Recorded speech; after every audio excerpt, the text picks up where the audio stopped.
that the whole community can benefit from. And as the Most Honorable Elijah Muhammad and the Most Honorable Ms. Luz Farrakhan said, that we should take charge of what goes into our bodies and grow our own foods.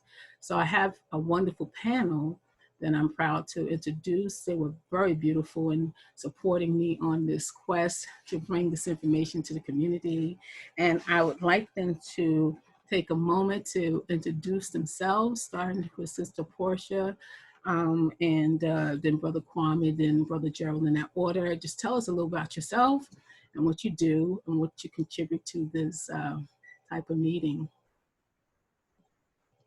Well, Sister Portia, you can't hear her. Okay. Do you hear me? Yes, ma'am. I hear you now. Okay. Assalamu alaikum. First of all, I want to thank you for just having me on this Zoom meeting workshop. My name is Sister Portia, and I feel honored for just being recognized enough humbled enough to be able to share a little bit about what I know, and to also be a student to learn from others on this call. I am originally born and raised from Charlotte, North Carolina. I am a mommy of twins, and I was an educator for about 10 years, a middle school science teacher, and I also graduated from Winston-Salem State University. I have been growing my own food for many years now. It's just been a very big interest and passion for me. And I've gone through my trials and errors as well.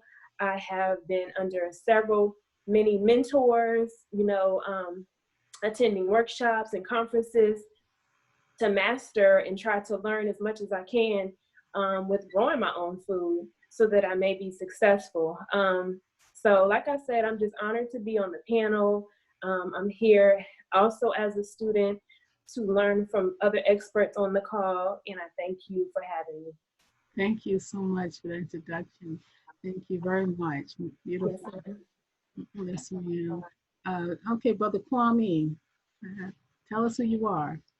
Yes, greetings from Oklahoma. My name is Kwame Mbarya. I'm a native Oklahoman. I reside in Midwest City, Oklahoma, which is a suburb of Oklahoma City. I always have had a passion in farming or gardening. I majored in mathematics, got a BS degree from Oklahoma State University, but it was an agricultural school. When I went to Oklahoma State in the 60s, I was majoring in engineering. My uncle asked me, he knew that I was majoring in agriculture since Oklahoma State is an agriculture institution. I told him I was majoring in electrical engineering. My uncle almost cried because she knew I was majoring in agriculture. But as I went along, progressed, evolved through society, evolved through my life, I went to Atlanta, Georgia, where I was the liaison between a church, BCN, Black Christian Nationalism, had 4,000 acres of land in South Carolina. Now I was a liaison between that institution and Shrine 9, which is in Atlanta, Georgia. And while in Atlanta, Georgia too, up under BCN, I was the head of the community gardens, which I set up the first community garden in Atlanta, Georgia, or in Shrine 9. We had, in one particular garden, we had 2 acres of land, all grown over in kudzu. So I told the administrators, we need to bring some goats in there to eat this kudzu to clear the land, and they all laughed at me. Finally, I convinced them to bring the goats in, and they ate up all the acreage. Mm. And that was kind of funny. They thought I was Jesus then, after anything. Wow. But anyway, I came back to Oklahoma, but I was in New Orleans before I left, and I came back, and I saw all this acres of land in Oklahoma City, which is abundant land everywhere, where urban renewal came up and tore up the northeast sector of Oklahoma City. So I said, let's do something with the land. And I started from there. I worked with Langston University to set up community gardens for probably about 4 or 5 years. I worked with another society called the Oklahoma Black Historical Research Project, which worked with Black farmers and Native Americans all over Oklahoma to understand USDA policies and things of this nature, and also facilitate some of the programs for agriculture.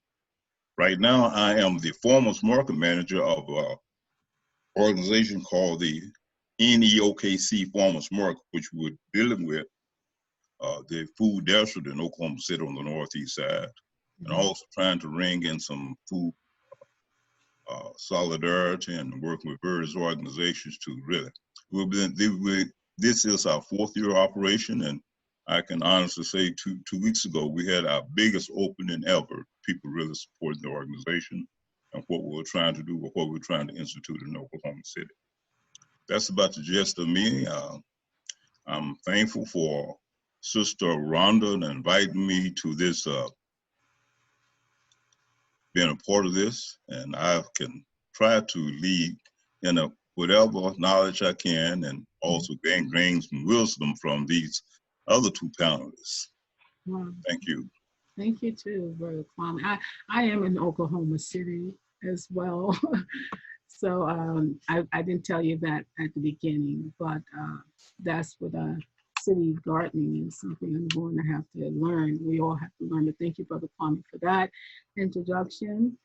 And Brother Gerald, you're next. You're up. Tell us who you are and what you do. His voice. Can you hear me now? Yes, sir.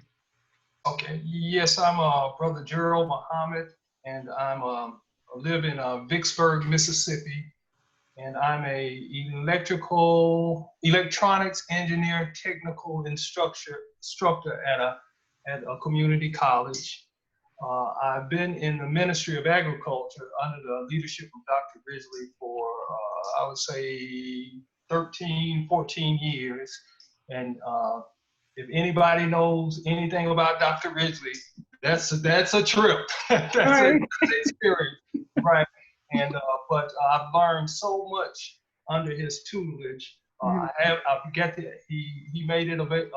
He made the opportunity available for me to go and to participate in the Will Allen Growing Power training. And so we got a little experience under our belt with the composting, hoop house construction, raised bed gardens, aquaponics, and that's what I'm going to kind of talk on today. And what we're doing here in Mississippi is that we've got a lot of food deserts, and we're trying to combat that, putting up community gardens. We're setting up farmers markets. It's one of the projects that we're working with. Also working with big scale farmers also in distributing their produce. So we do drive-bys, with produce. Produce, okay. I accept that drive-by. Yeah, and to make sure our people get some good wholesome food. And that's about it for me. And I'm honored to be a part of this panel, and I'm here to learn. Right. This is so amazing to me, as well as you're honored. I am feel so blessed and more honored for all 3 of you to be with me. I just feel so blessed in the humility and the support I have gotten from you all, and the no argument. I'm like, oh my gosh, this is a blessing for me. And I knew I was doing the right thing when I was able to talk to every one of you, and the welcome I got was amazing. So I thank you for accepting my invitation. Yes. So before we go into your individual presentation, I thought it would be very important to not jump to the presentation, but it's always a cause of things. And if it's a negative thing, it's something that caused that to be. So I want to just dig before I get into the root of the problem. My question is, why do we as Black people turn away from farming or growing our own food? What happened to cause us to become this way, and how can we overcome this? Either one of the panelists can address all questions, a selected question, or whatever you want to do, how you want to address it. But let's talk about the root. Speak freely. Well, I start. Go ahead. Yes, sir. Oh no, beauty before age. You go ahead. What'd you say, sir? I said beauty before age. You go ahead. Yes, sir. Praise be to Allah. I truly believe, Sister Rhonda, that the origin of the problem as to why Black people are not as as vast in the gardening industry and the gardening field is because I really think it stems back to slavery. I think it goes all the way back to there because I think we're so traumatized in the treatment and the experience that our ancestors had to endure during that time, that once we got free and got away from that field, we literally did not look back. Our grandmothers and maybe great grandmothers, grew food in their backyard, but we as Black people, we just kind of steer far away from that because I think the art of gardening has been lost as well. Once, grandmama died or passed away, we really did not always include, the children in that so that they can gain a love for it. And so it's not being passed down from generation to generation like it should be. Also, I strongly believe that technology plays a huge part in the reason why we are not, getting as close to nature as we could, getting our hands dirty, getting back out there in the field. We've gotten so comfortable being in the air condition, being in, on our couch or watching television, on social media. It has caused us to be a little lazy because it does take a lot of work, sweat, and tears to grow food. I don't want to intimidate anyone, but it really does, take some effort on your part. So technology definitely plays a part nowadays.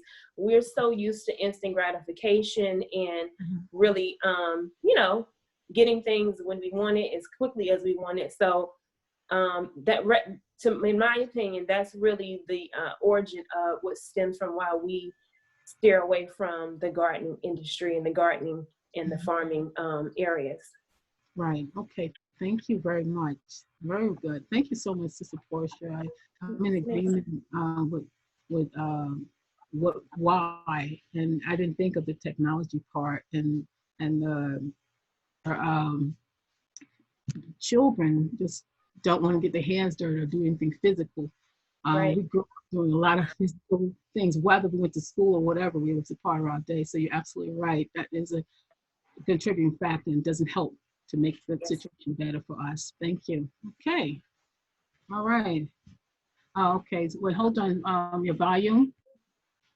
Speaker volume. Okay, you got it. Okay, let us know if you need. Thank you very much for the input of some of the people that's telling us. So Kadir is correcting the speaker volume. Thank you. Okay. Yes, sir. But I think Brother Kwame, you are.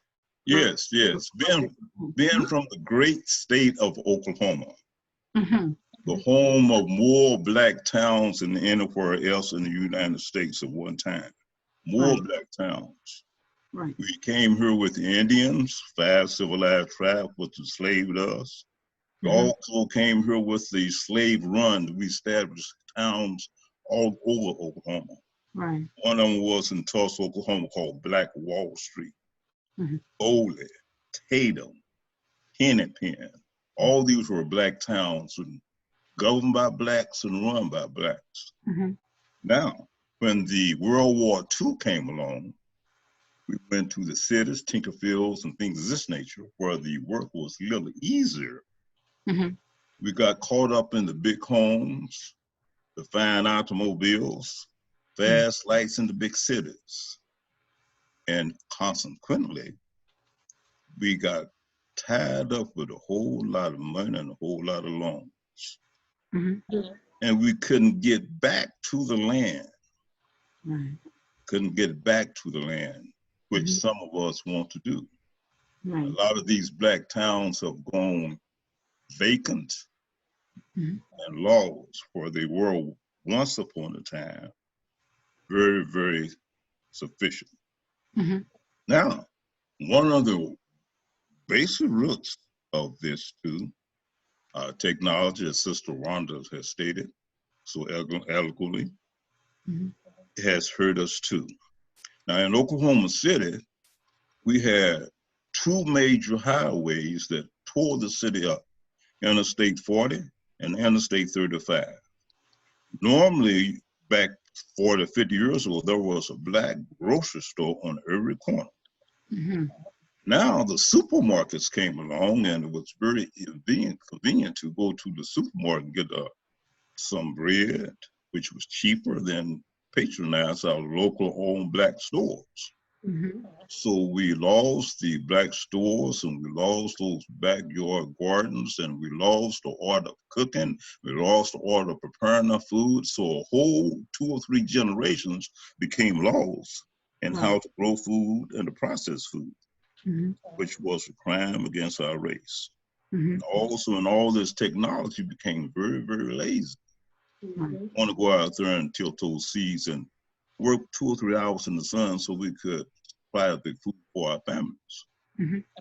Along came this COVID virus situation. They said, hey, we need to do something, change something different. And I think we became a part of this movement, which is sweeping across the United States. Atlanta, Georgia, New York, Chicago, California. Black people say we need to change this narrative and start growing and processing our food. And I am very glad, very honored to be a part of this movement. Where we become a very, very independent people, as we once were in the oldest Oklahomans and the Wokers, Oklahoma, where we grew and processed our own food, and we live a little longer afterwards. Thank you. Right, thank you. Okay, thank you very much, Brother Kwame. And Brother Gerald, you want to add to that? Yes, ma'am. I wanted to just add on that, you know, it was not by accident that Black people came out of that world of farming. We ain't scared of hard work, you know, we're used to that. But it's laws, legislation from county, state, and federal agencies. They came up with, I remember Doc teaching on this about an adaptive approach, that a policy where that was designed to run Blacks out of the world, out of that world of farming by putting debt, increasing the debt. And one of the things is that there's no money in farming. You don't go in the farming to make no money. I mean, but you get if you take a loaf of bread, for example, a farmer might get 3 cents out of that $3 loaf of bread. Where does all the other money go? That's for the processors, the distributors, and all that. But the farmer, who does the hard work, the labor of making it so, he don't get no money out of that. And those are policies that have been set up. Our enemy uses food as a weapon. He uses food, and if you you don't ever want to be tested like that.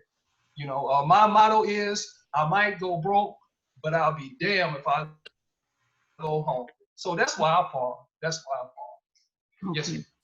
Thank you so much. Yes. And I want to add, is by design also, if you look at our ancestors with sharecropping. Right. The trauma of that experience, that was a lot of us threw down their holes and just went north. They had got tired of the abuse for generations, and it's actually centuries too. But yes, thank you all. That's absolutely on point. Each and every point is actually correct on why we feel the way we do. But now we have a problem, and we have a solution. And we have to get past that problem and get to where we need to be to take care and take ownership of ourselves. Which leads to the next segment of it, which is the main portion, from seed to harvest. Each presenter will deal with a certain portion of the seed to harvest urban style.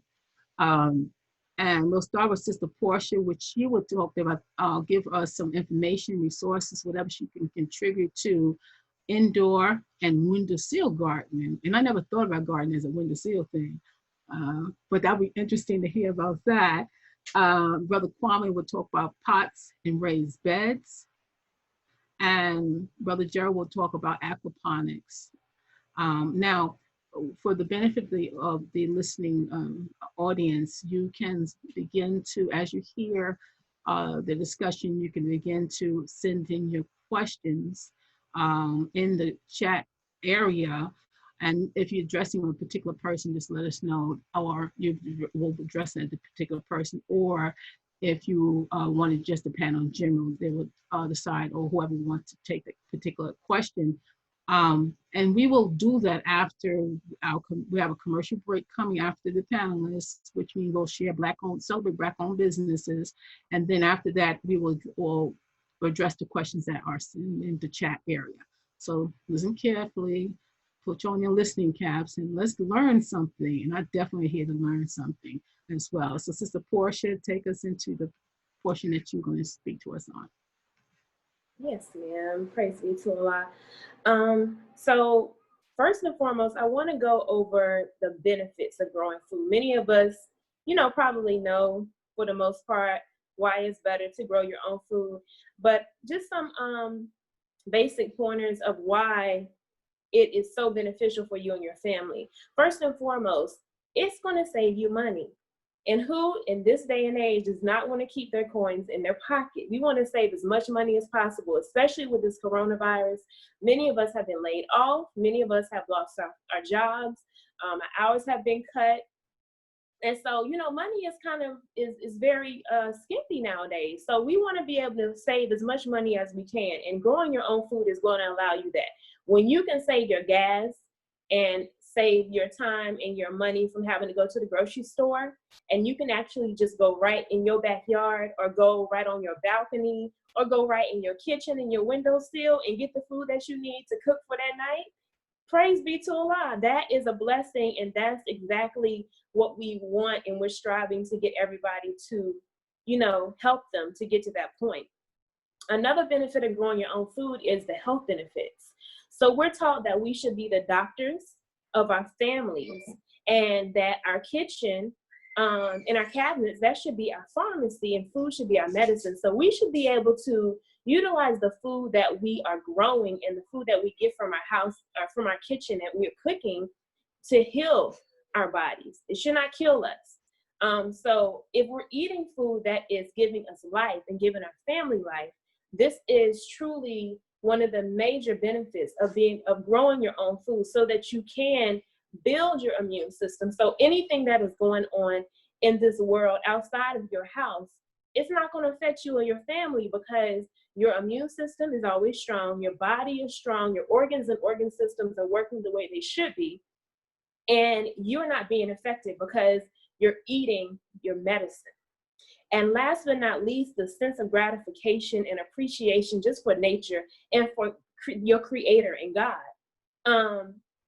Once you're able to see you are a active participant of experiencing, from seed to harvest, you get a greater appreciation for the life cycle, the plant cycle. And, when you're able to actually see that coming from the seed all the way to the end result, it truly gives you a sense of gratification. Many of us have been struggling during the coronavirus because we were locked down in our homes. Some of us, were dealing with some mental illnesses. Maybe we were dealing with anxiety, depression, whatever it was, because of whatever was going on. The unknown can cause a lot of anxiety with a lot of us, especially in the Black community. And so finding hobbies and finding things that can really help you to get your mind off of it for a little while and bring you a little bit of peace is, you know, is always welcome. So growing your own food is going to do that. It literally brings me peace when I want to go and just really get some, you know, get a sense of calmness and a sense of just like peace around myself. I go out in my backyard and I work in my garden, and it really truly helps. It helps with all sorts of things. So those are the benefits of growing your own food. Now, many of us may be intimidated. Like we talked about, the problem or the issue of many of us of not wanting to go and start growing your own food for whatever reason. Some of us just may be intimidated or don't want to get dirty. And that's, I mean, I understand that. I know a lot of people that just don't like it. However, I do want, and you know, my passion is specifically with the, you know, the Black community, especially people who may have limited space. So some of us may not feel like we have enough space to even grow any food because we may be, you know, just in a small apartment. We may or may not have a balcony. We may not have a backyard. And so that's understandable. But I want to be able to make gardening so basic for you so that you are not intimidated by it. And I want to make it so inviting and so inspiring so that you feel confident enough that you have the power to grow whatever you want to grow, no matter wherever you stay, because I want everybody to be able to eat, period. I don't want anybody to go hungry. Wherever you stay, everybody should be able to grow something, okay? So the three main ingredients, so we're starting very basic, it's very, very easy. The three main ingredients that you need to grow healthy plants is sunlight, water, and good soil. It's literally that simple. Sunlight, water, and good soil. Now, the amount of sunlight is going to determine what you're growing. We are now in these summer months. So if you're trying to grow summer vegetables, you will need at least 6 to 8 hours of direct sunlight coming into your home. So our summer vegetables are things like tomatoes, green beans, bell peppers. These are all vegetables that need at least 6 to 8 hours of sunlight in order to grow properly. However, if you're growing other things, which we'll get into in a minute, you may not need as much direct sunlight. Now, in order to get started, what you will need is get you some organic seeds. Okay, we got some bush beans here. We have some organic navy beans. We have some eggplant, and these are actually from Muhammad Farms, from the Staple Goods Project. You can order these seeds from the Staple Goods Project and get you some good, high quality seeds. The most important thing is good soil, organic soil. If you're not cultivating your own soil and, you know, creating your own compost, you need to get organic soil. And also make sure you get organic seeds. You have to make sure that the foundation of what you're trying to grow is as pure and at the highest quality and standard as possible. Because, you know, we're taught how we're supposed to heal our bodies, but we have to make sure that we have to realize that it starts from the seed and the soil. The soil is the food for the plant, and the seed is the baby. So when we start with, you know, not the best quality seeds, this can really cause a problem. And then we're adding chemicals and things like that to the mix. This can really cause a problem with, you know, illnesses and other problems and situations that we don't want to have. So we have to make sure that we get our organic seeds, non-GMO seeds, non-genetically modified seeds. We don't want anything that has been modified genetically. Their DNA, we want it to be able to function and grow the purpose of it growing the way it should be. We do not want anything that's causing it and inhibiting it to grow the way it should be. The next thing you need, so you have your organic seeds, you have your organic potting soil. So if you're doing indoors, you're more than likely going to be growing in pots or planters. So you want to get potting soil. You don't want to use raised bed soil or garden soil. Those are different. They have different names for a reason. So their composition is different. So your potting soil is going to have the materials that it needs in order to absorb that moisture as much as possible in it, and it's going to have the ingredients that it needs in order for that plant to grow in that pot sufficiently. And then, of course, you need your pots. Now, the best plants to grow from seed indoors, so this is from seed, first and foremost are your herbs, okay? Everybody, you know, we season up food. So everybody is, you know, we use herbs on a regular basis. I'm assuming most of us do. You know, we love our food to be seasoned. So the thing is, when you are cooking with fresh herbs, it literally transforms the meal. It transforms the flavor, and it also adds medicinal benefits to your food. When we get the spices and the herbs from the shelves of the grocery stores, we don't know how long those have been sitting on the shelf. And herbs have, just like seeds and herbs have expiration dates. So we want to, you know how long this herb has been sitting on the shelf, and we won't ever be able to know that based off of, just going to the grocery store. But if you're growing your own herbs, you will know how, you'll be using fresh herbs, you'll be using fresh ingredients, and you will get all the medicinal benefits that's needed. So some herbs that you can grow from seed that are very easy to grow are your basil, your rosemary, your oregano, cilantro. These are just among the few, your thyme, all of those. And when I tell you, when you add that to your bean soup, to your Italian dishes, it literally transforms your plate. Like the flavor it is enhanced. So go ahead and start with your herbs. Lettuce is also a very easy plant to grow indoors on the windowsill or on your kitchen counter. It doesn't necessarily need, a long period of sunlight. Lettuce is actually a cool weather crop. So it does very well in our spring and our fall if you're doing it outdoors, but if you're doing it in your house, that's even better because you have the air conditioner on. So lettuce is very easy to grow, as well as celery, okay? So after you have determined what you want to grow, because you want to base it off of what you actually eat. What is your diet composed of? What do you eat on a regular basis? We don't want to just grow things just to say we're growing it, especially in this day and age with the coronavirus. Before, if we weren't in this pandemic, I would kind of be a little more light with it, like, grow things just to see, enjoy, create a hobby for it. Now our mindset has to be completely transformed because we are taught that famine is on the horizon. So we don't have time to play around. So we have to decide by planning out, writing it out. What are things that I like, that I notice that I eat, my favorite foods? These are the things that I want to grow, okay? And then once you write it out, then that's when you start putting your plan into action. The next thing is that you want to try to strive and buy veggies that you can regrow. So you can literally regrow so many things, and it's going to save you so much money.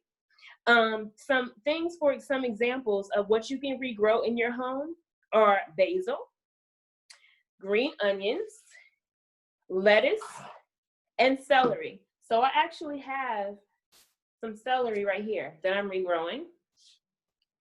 Literally all I did was cut the bottom of it, like just a slice of the bottom of it, just to expose the root system, put it in water, and not too much water or it will rot. And then what you're going to start seeing is lettuce starting to grow from the top. And once you start seeing roots developing, this is when you can put it in your pot, okay? And this will continue growing for a good amount of time. So when I tell you, you can save money, if you go and buy that organic celery from the store for maybe $2 or $3, you can utilize, don't throw it away. I want you to now get into the mindset of repurposing. Try to figure out what you can repurpose in your house. You don't have to spend a lot of money in order to start your indoor garden, okay? You can utilize things you already have in your household. Another thing that you can regrow is garlic, okay? Garlic. All you do is you take a clove of garlic. It's right here in a container.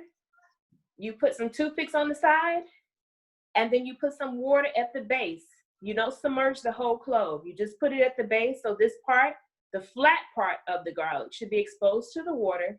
And then you put it in a windowsill, just like you do your celery.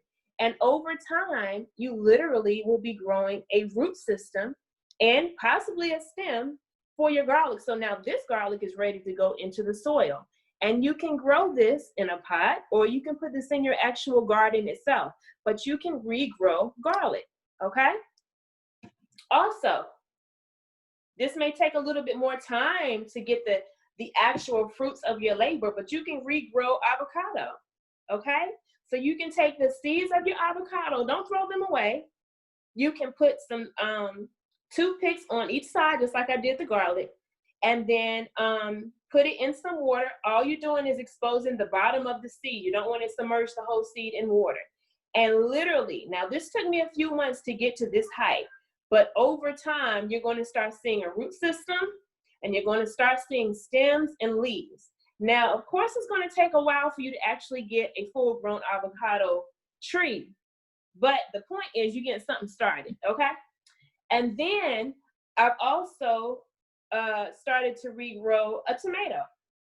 So what I did was I literally took the sucker, or part of the stem from the tomato plant that I have already growing in the backyard. I took a stem off of that, and I put it in water. And literally, it's growing another root system. And this is called propagation, okay? You're regrowing food. You're literally taking a clone. You're cloning that food, but it's in a natural way. You're not doing it the way, you know, the others do it in the laboratory. So you now have a whole nother tomato plant that you can put in the soil and you can regrow, okay? Now, as you are regrowing your vegetables and you are deciding what you want to grow in your windowsill, you want to start things from seeds. And we want to utilize, like I said, repurposing containers. Y'all seen these before, right? These are blueberry and strawberry containers. You literally do not throw these away. These can be repurposed for seed starting, okay? So all you do is wash them out. You put some soil, you know, fill it to the top, and then you put your seeds on there. Now, you can do like your tomato seeds. You can start any seeds in these containers. After you add your soil, you add it, you fill it just about to the top, right? And then you put your seeds. You don't need to put too many. Now, depending on what you're growing. Now, if you do lettuce, you can regrow lettuce and you can grow it and seed it heavily. You can plant it heavily, meaning you can plant a lot of lettuce seeds at one time and it's okay. But if you're doing something like tomatoes or cucumbers or peppers or things like that, you want to do, you know, just a couple, maybe 2 or 3 seeds at a time in these containers. Now, once you do that, you put some soil on top of the seeds, you water it, moisten the soil.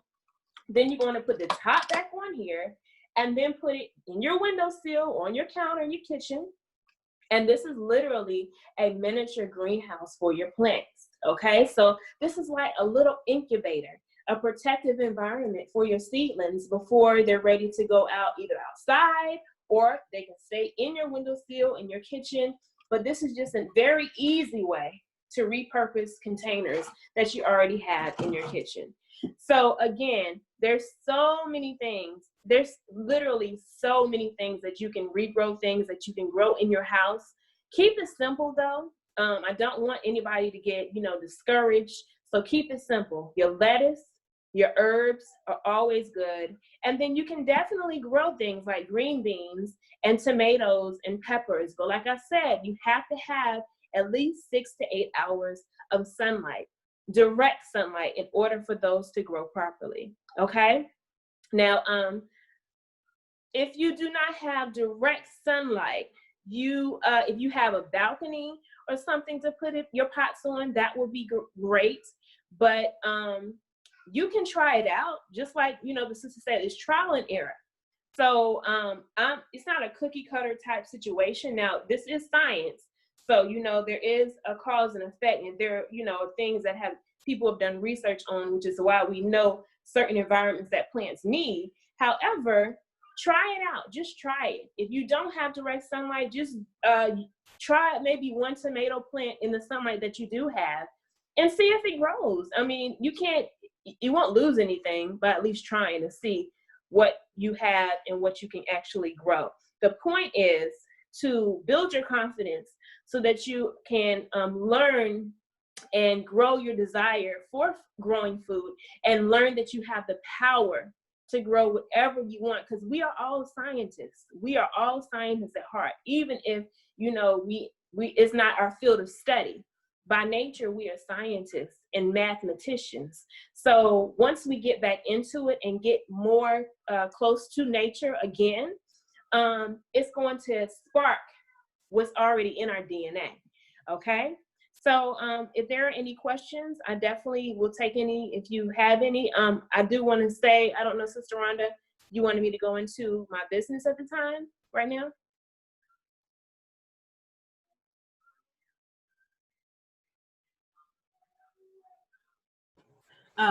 Yes, I'm going to have a segment before we do the celebrating business. We'll talk about your business at that time. Yes, ma'am. Okay, no problem. And we'll take questions at that time as well, just after that time. But I am thrown. You know how much containers I threw away? You tell me at the end, my husband said, save those seeds. I said, no, I don't want it. He said, save those seeds. Right. He's going to get on me after this to say this is why. I really didn't know. As simple as it is, I made it would sound so complicated. Right. I had Dr. Ridgely's seeds. I don't know. I got to count how many years. It's not too many years, but I don't know the shelf life. What's the shelf life on seeds? Oh, go ahead. Huh? Were you asking the What's panel? the shelf life of seeds? Do you know the shelf life for? I would say about maybe 3 years, depending on if you're storing it properly. They need to be in cool, dark areas, with no moisture, dry areas. Okay. But so like I had these seeds from Muhammad Farms literally years ago, like maybe I want to say about 5 or 6 years ago. And so when it's a good quality seed, it could possibly still, you know, have some viability. One thing that you can do to test that, if you don't want to just, you know, put it straight into your pot and waste it in, you know, that particular pot and it doesn't do anything, you can do, it's a sprouting activity. You can literally get moisten a wet paper towel, and put a few seeds from the pack, just maybe 3 to 5 seeds on the wet paper towel, and then cover the seeds up, put it in a Ziploc bag, and then put it in your windowsill. Those seeds, if they have life and they still are viable, they should sprout. They should sprout, and that will give you a sense of the viability of the rest of the seeds in that packet. Right. Thank you. Yes, ma'am. I will never look at things the same again. Yes, even using the repurposing the containers that we buy the fruits in, and also the celery. I buy celery all the time and throw that away. Oh my goodness. I will never see things like that again the same way. Thank you so much for giving us this wealth of invaluable information that was helpful to us. But I want to ask one question about basil. I had many failures with basil. Basil in time, I buy it and they die really quickly. Right. Is this light? They said lighting sunlight, or not too much sunlight, but is it a medium with those growing of that for those herbs, like a medium places and not of sunlight, location?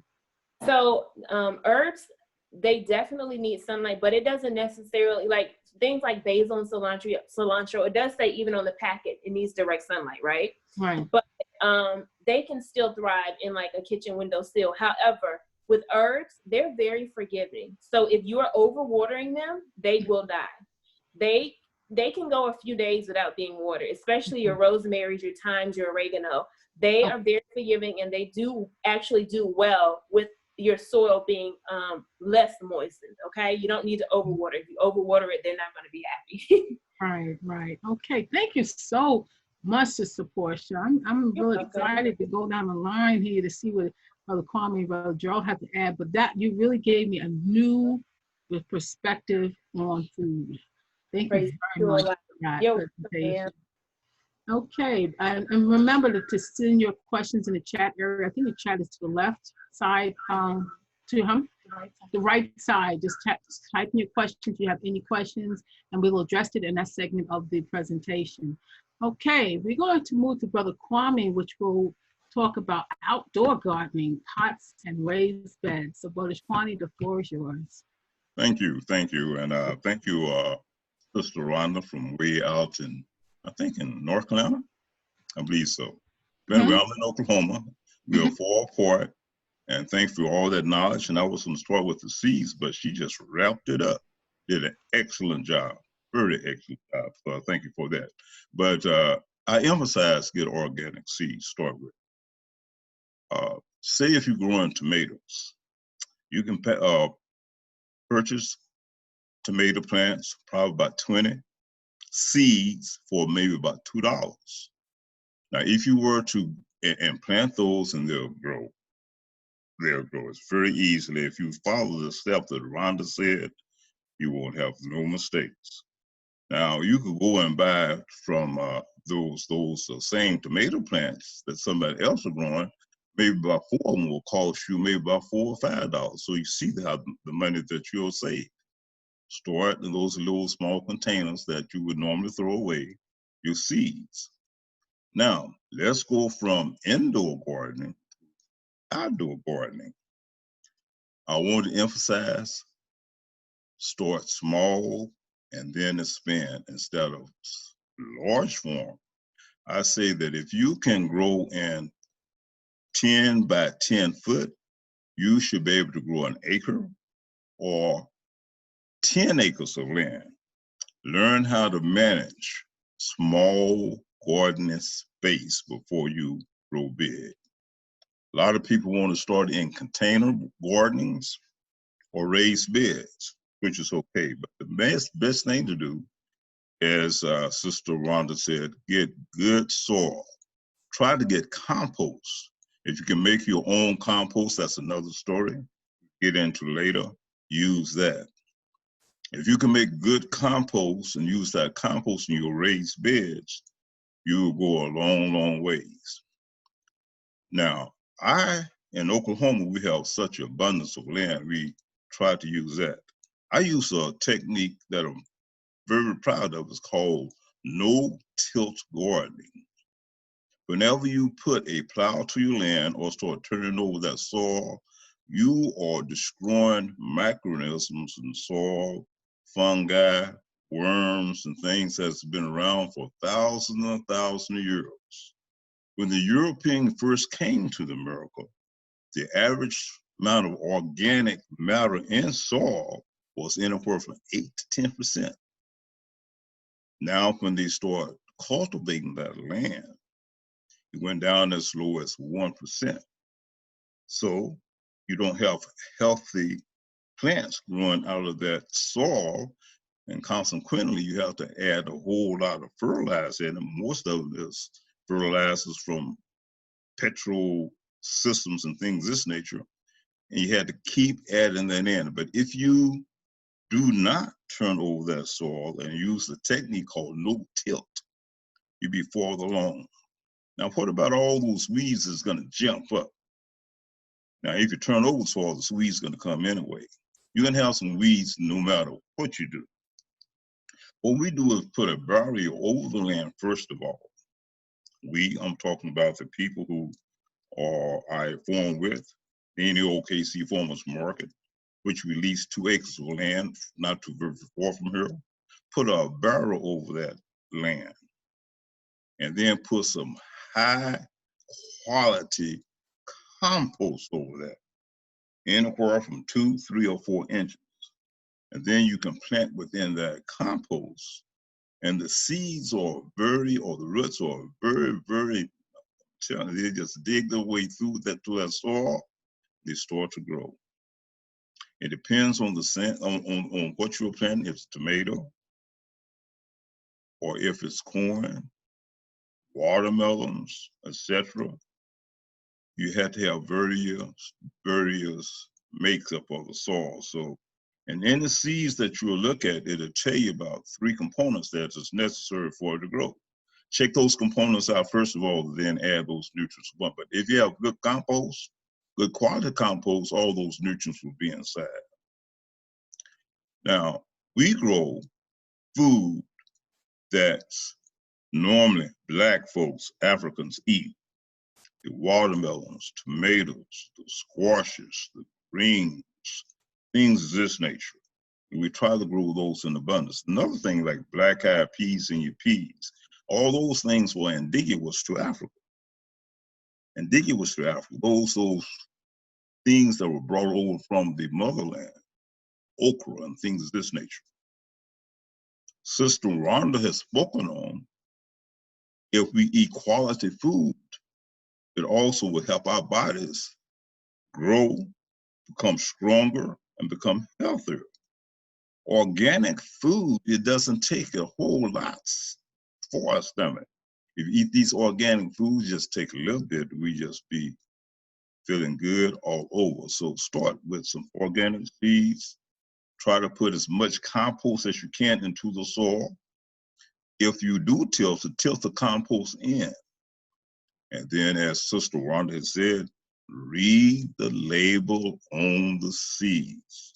Some plants take a lot of water, and some plants do not take a whole lot of water. So you can water accordingly. Also, we practice a technique called drip irrigation. Now, when you're watering, you can water plants. You have these twirl of waters and you water everything, the weeds, the trees, and everything else. You can go online or you can order drip tape. Turn on the system and the water will go right directly to the roots. You won't be watering everything in creation. Only thing you'll be watering is the plants, and they'll grow abundantly. There's another aspect you can put on this drip irrigation called fertilization. You can put if you do fertilize your plants, if you don't have good compost, you can put the fertilizer in that. We do try to practice organic farming, so we don't use any type of herbicides or insecticides on our plants at all. But if you use good, high quality compost, which you can make yourself, you go farther along the road, start small. Now, there are a whole lot of institutions online that you can learn from. My favorite is YouTube Institution. Get on the computer, go to YouTube and look at various techniques that they have used in farming and study them. Read, and research. Now, fortunately, we have some institutions in the Black community.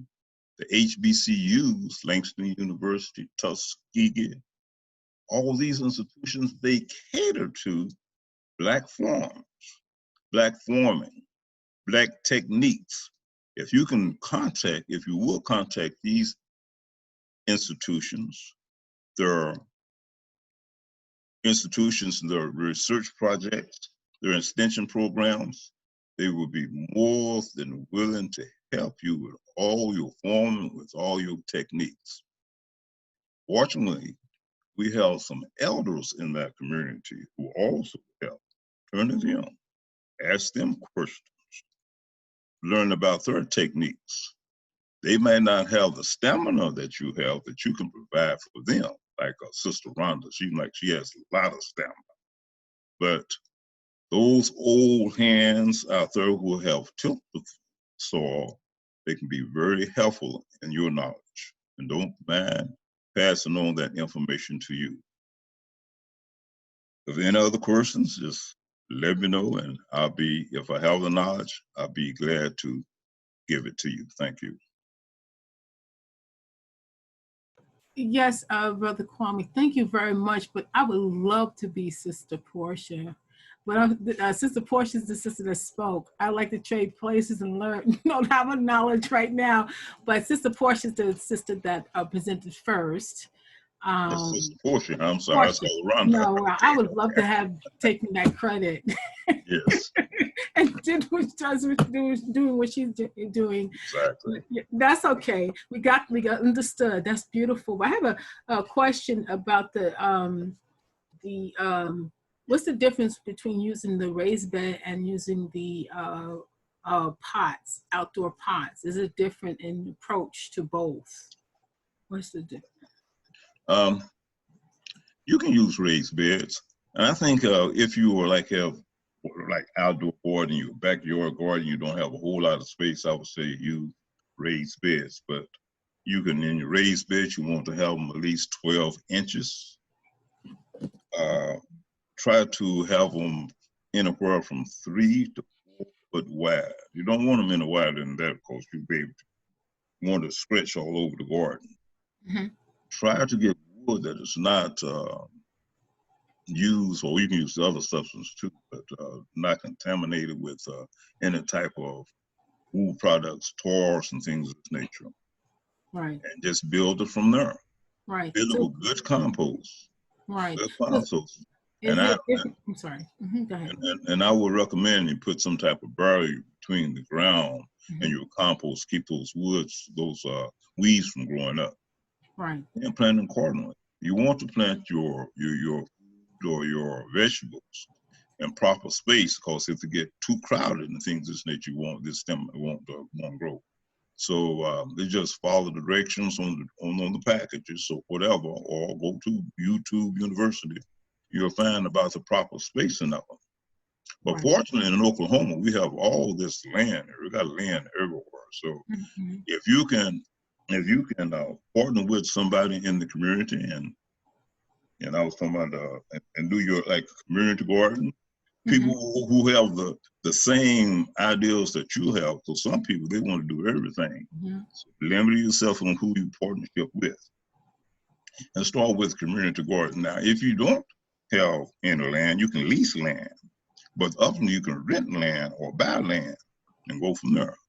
But there are very means like no tilt. You can row crop, you can tilt the soil and things of this nature. But I practice no tilt, and then I found out it's very, very successful.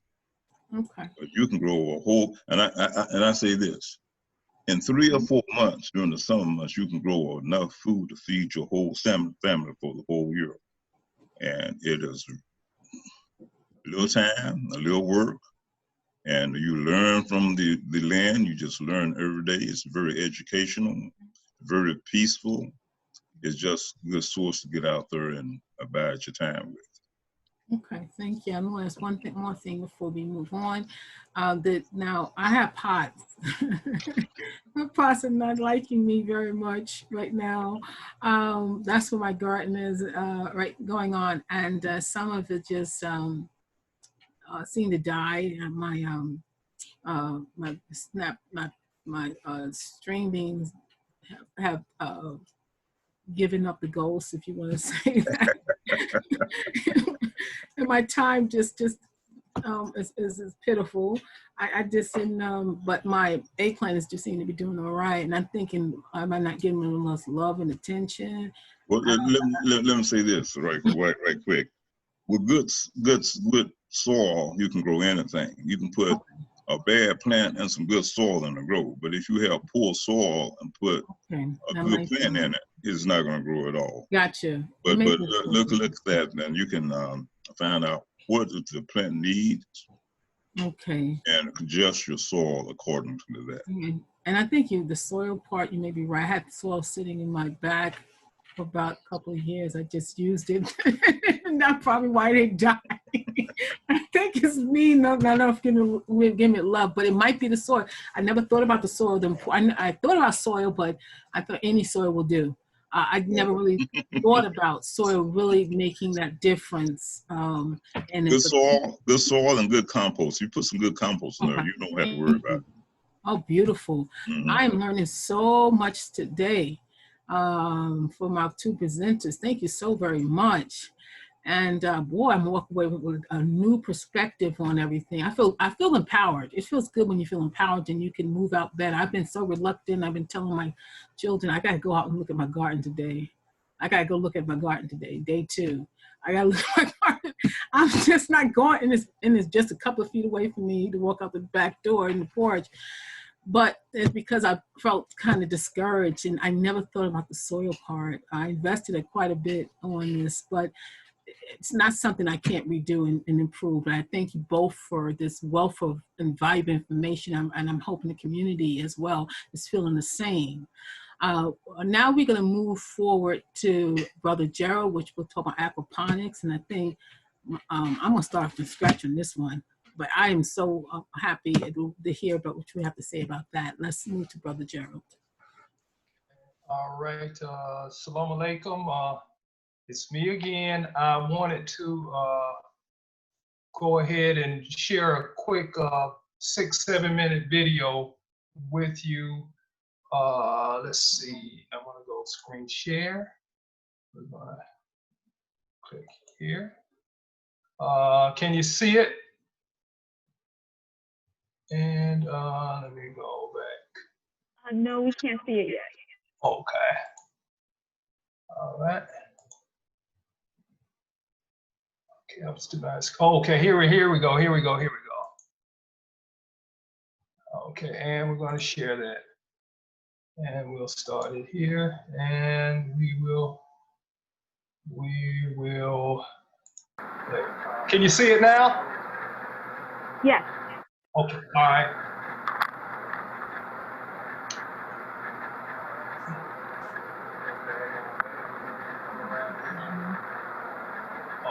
Okay. All right, I'm gonna run you through this. The video will take you through it. Okay. What I'm gonna do. Can you hear that? I'm just gonna give a demonstration on an aquaponics system, a home aquaponics system, and we're using a 55-gallon container, and plants are right here. I'm just gonna give you a run through on how this is done. Real simple. Okay, first we start with our growing medium. We're going to use, you went off? Screen went blank.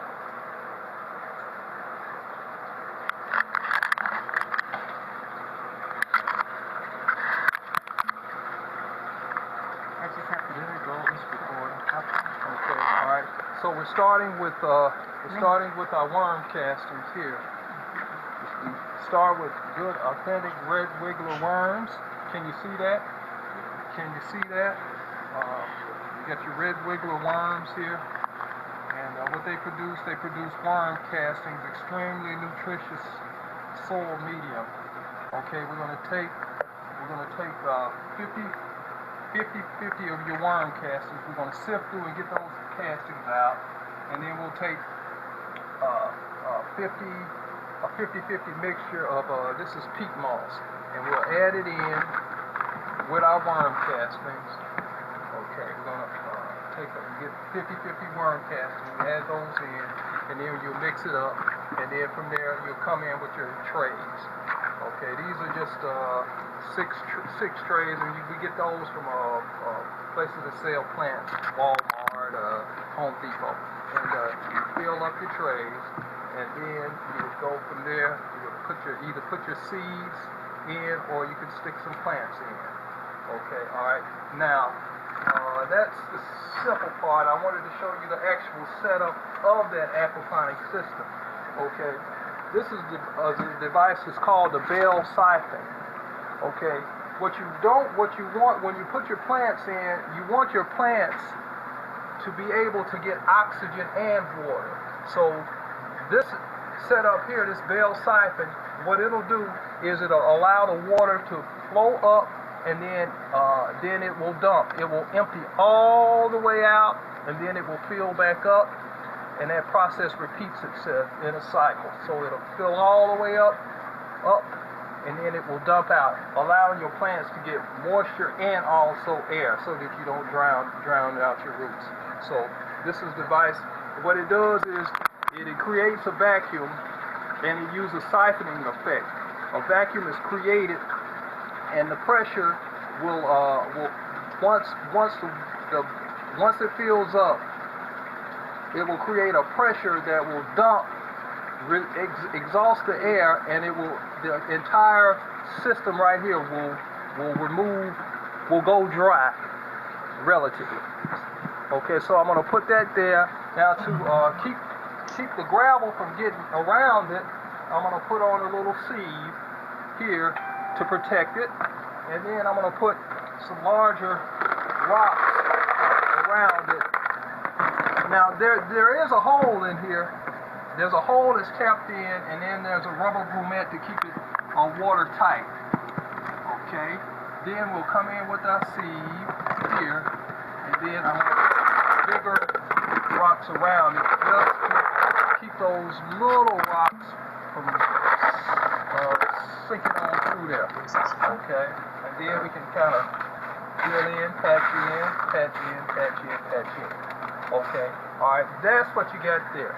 Okay, now let's take it over here and see, take it from this phase to this phase right here. Okay, water is coming in, being pumped from the fish tank. The byproducts from the fish, the nitrates that come from the fish, and the waste product of the fish is nutritious for the plants. So what you have is, you have water draining in, and water coming in, and it's going to fill up, and watch underneath here. Watch how it's the water's filling up, and at a certain point it will dump all that water out. Any day now. There you go. Okay, so it's and that forceful water also aerates the water for the fish, so that the fish are now getting air through the water. Okay. All right. Now, one of the things what we have up here now, the plants that we have is we got broccoli sprouts, and we also have some bell peppers up here. Okay, and once those get up to size, your bell peppers, we'll sit them out in the bigger field. Okay, but you can put your bell pepper. You can start these from seeds, and then take them on and get them up to size, and then put them out in your field. Another thing that you can do is you can use, these are suckers, tomato suckers.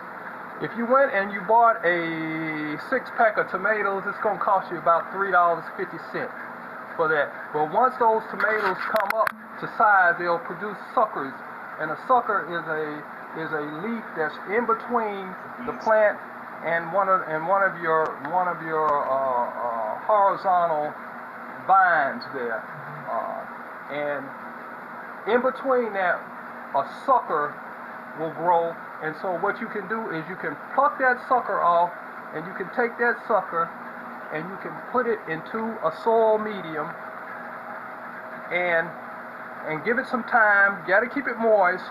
You got to kind of baby it, and over time it will develop roots. And you can take that right there, those roots, once they develop, you can sit them in the ground, set them out, and set them in a pot, and you've got another tomato plant. So that means you can buy one tomato plant or get your 6-pack, and then you can have a whole grove of tomatoes based on removing those suckers. Here's one right here where if you look, you'll see that it's developing roots. Okay, all right, now that one right there is ready to go and be set out in the ground and set out in your pot. But that right there is what we call a sucker in propagating tomatoes.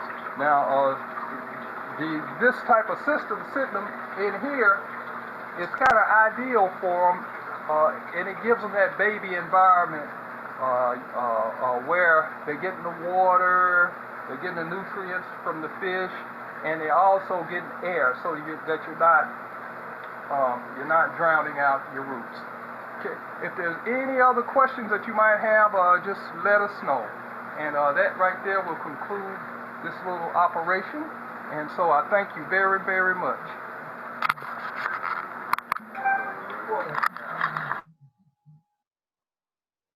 Did we catch it?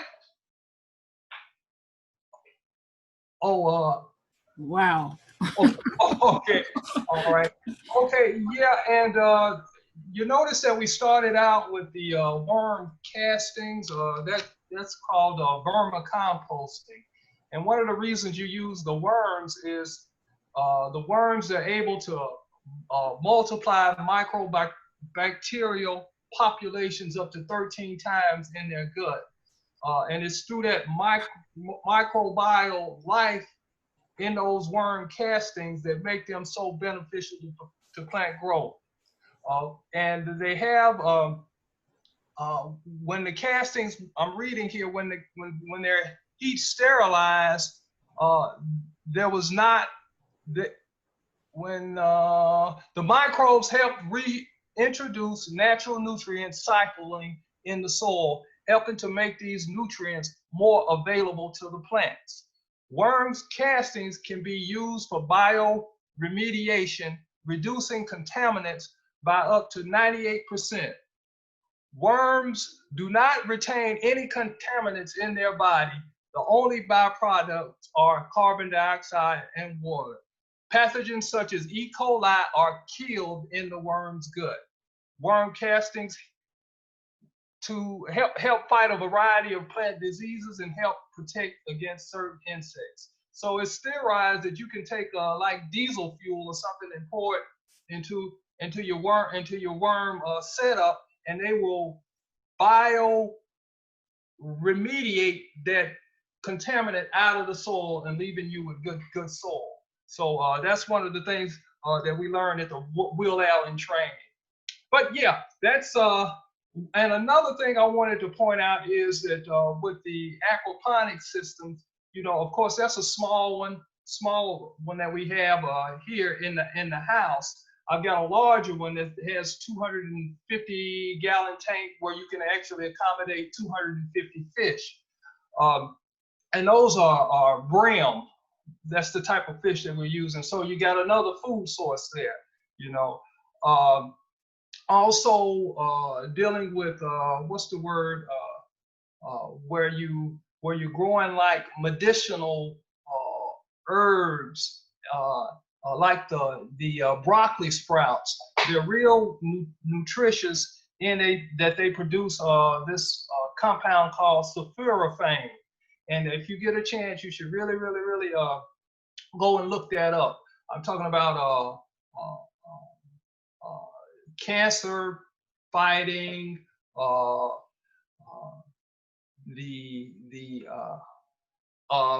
protecting against old age, and there's a whole list of the circulatory system, the reproductive system. There's a whole list of things that have been that sulforaphane have been found to fight. And broccoli sprouts are the way to go as far as getting that particular compound. And it's like 100 times more nutritious than the actual broccoli itself. Yeah, but if y'all got any questions, you can just let me know. Thank you. Assalamu alaikum.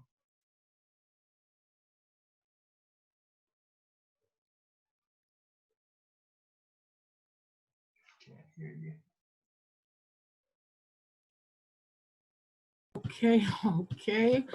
Okay. My stomach is full of wisdom. My mind is full of wisdom. Oh my goodness. I never understood aquaponics. I heard of it. The term is a little intimidating just to listen to the word, but it's all something that we can learn. I mean, I think it's a process, but you have to have the willingness to learn. And I think is amazing. The cost, I just have the question on the cost of getting started in a small way. What are we looking at if a person that's interested in just pursuing that? Oh, looking into that. Well, I guess really the most expensive thing would be getting your fish. Mm-hmm. I think you can get like those fish right there. They might have cost me $25 or something like that for those fish. And you can pick them up at some co-ops. You can pick them up there. Right. Also, you need a pump, a little fountain pump. That's probably under $20. And Right. the rest is just PVC and your container. It's not that expensive. I would say maybe about setup like that would probably cost you under $75. Okay. Right. Wow. Very measurable and affordable to do something like that, and that's wonderful. I mean, I feel so empowered just this moment. I feel different than I felt before I got started. I felt almost defeated by my challenges here with my pot garden. But however, this information is invaluable, and I gives me the strength to know I can do it. Right. And I feel very good about it. Thank you all for adding to that. Understand, I'm sure the listening audience will feel the same, but I'll allow them to share their thoughts with you. But before we do that, I would like everyone, if anyone have questions and comments, please send your questions in the chat section on your left. And we're going to, before we go to actually addressing the question, we're going to have a brief commercial break to share the Black-owned business celebration. We should support one another. We have to do for self, because we are the ones that are going to take our community to a different level. No one else is going to do it for us. So first, I want to turn again, before I go to the sharing of Black-owned business celebration, turn to the panelists and tell the viewers what you do as far as your business or anything that you would like to share with them, so they can support you in what you do. Sister Portia, we're going to go in the order in which we presented. Sister Portia, Brother Kwame, and Brother Gerald, anything in that order, share with the audience what you want them to know about what you do as far as what they can support you in that manner. Yes, ma'am. I started a business called Grow Flow. It's GROWFLO. And it literally is, I started it off of my passion of wanting to grow food and wanting to educate others on how to do it and inspire, educate, and empower other people on how to do that. So initially, before the pandemic, my whole thought process, and it's still going to come into fruition, is doing, different classes, workshops, demonstrations in person, where I can just teach people, going to, different local churches, other mosques, community, recreational facilities, just anywhere I can go, whoever is open and is inspired to grow something. That's what Grow Flow is here for. We want to help everybody grow something for themselves. So it literally is promoting self-sufficiency. Now, Grow Flow is not just for not only educating and empowering people to grow their own food. We also specialize in showing people and demonstrating on how to do different survival disaster preparedness techniques, canning, composting, all sorts of things, cooking. So we want to, not only show you how to grow your food, but some of us may, need a little bit of help in the cooking area. So we want to help you to show you different dishes that you can cook with the food that you grew. So we are on Instagram at GrowFlow19. That's GROWFLO 19. And then on Facebook, it is just GrowFlow, GROWFLO. Okay. And we have been doing online classes since the pandemic. You gotta switch it up. And praise be to Allah, you never know what God has in store for you. So, you just have to kind of make it happen, whatever situation that you're placed in. So I was able to start my online classes, Gardening Basics, Get Your Grow On. I did my second course. I just finished up, literally my last class was yesterday. It's a 3-week course. And we just basically, it's exactly what it says. We are starting back to the basics, and we want to make it as easy as possible so that everybody feels comfortable with learning how to grow their own food. So if you are interested, we will be offering more courses. I want to be offering these courses throughout the entire year because we eat every day. So don't want to just grow food in the summertime. We want to grow food in the fall, in the winter, and in the spring. So I will be offering the courses again very soon. If you are on social media, please make sure that you are staying updated. You know, join our page, and so that you can stay informed on when the classes will be offered.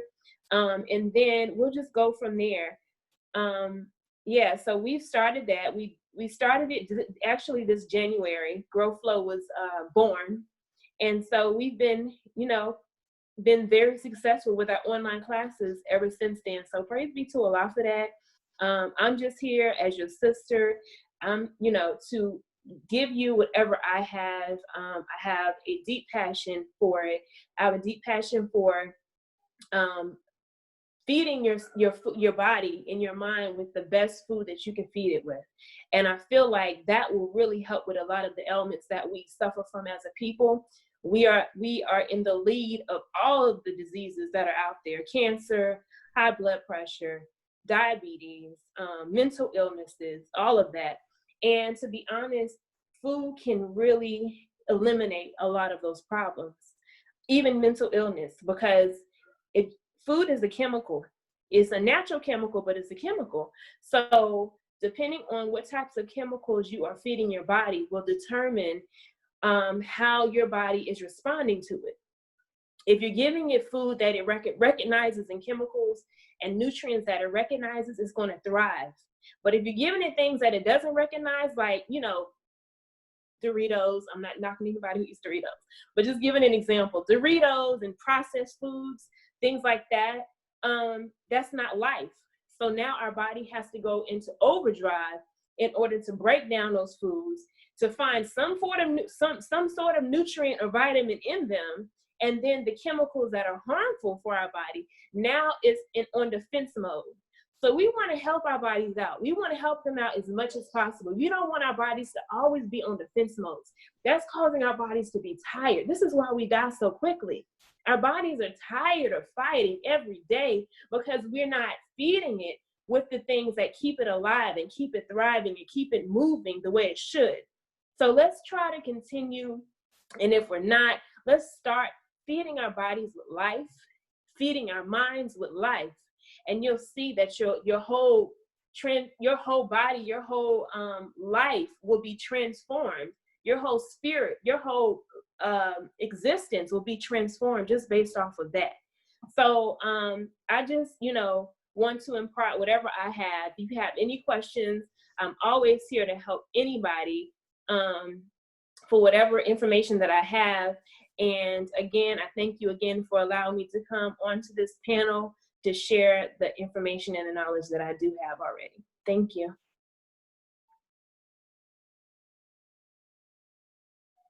Brother Kwame, you would like to share your any business or information you want to share with the community that you do? Thank you, Rhonda. I'm happy also to be a part of this. I'm the Farmers Market Manager for an organization called the NEOKC Farmers Market.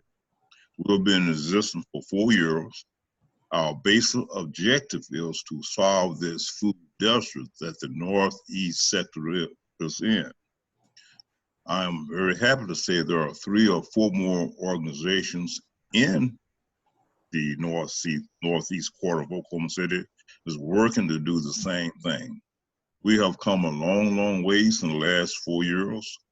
People who will recognize us, see the necessity of good grown food, good quality food, grown by Black people. This farmers market caters in primarily to the farmers who live in the central part of Oklahoma.